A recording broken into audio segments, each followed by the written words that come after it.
Bonsoir à toutes et à tous. On commence avec un drôle de phénomène qui concerne les touristes qui viennent à Paris et plus précisément les Japonais qui sont souvent choqués entre le Paris rêvé et le Paris réel. Parler de choc n'est pas un vain mot car l'été dernier, 20 d'entre eux ont dû être rapatriés sanitaires. On parle de syndrome de Paris, diagnostic de Cécile Magne et de Pierre-Julien Kiers.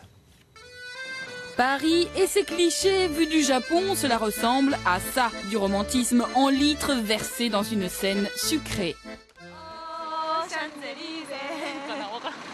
Mais la réalité de la ville lumière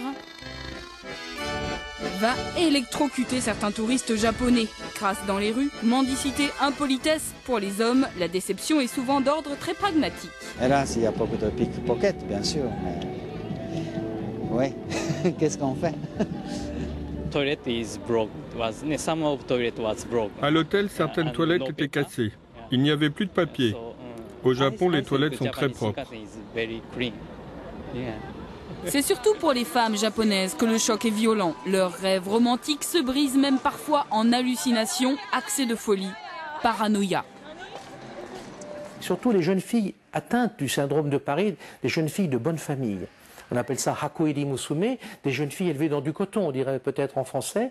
Et donc elles rêvent de venir à Paris, peut-être le prince charmant au coin de la rue, quand vous achetez les croissants le matin. Et puis les princes charmants, il n'y en a pas beaucoup. Elle ne cherchait pas de prince et a su s'adapter. Originaire de Tokyo, Momoko Seto vit depuis 10 ans à Paris.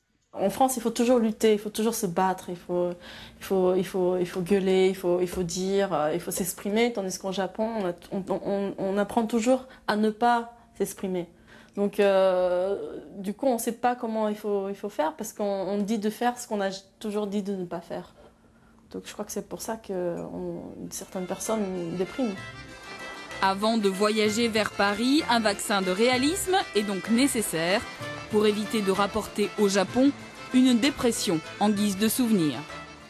L'actualité de ce dimanche est aussi le théâtre de la ville à Paris qui a dû faire face encore aujourd'hui à une action de catholiques intégristes contre la pièce italienne sur le concept du visage du Fils de Dieu. Les représentations ont été perturbées pendant 10 jours par des actions parfois violentes. Myriam Nguénor et Pierre-Julien Kiers étaient pour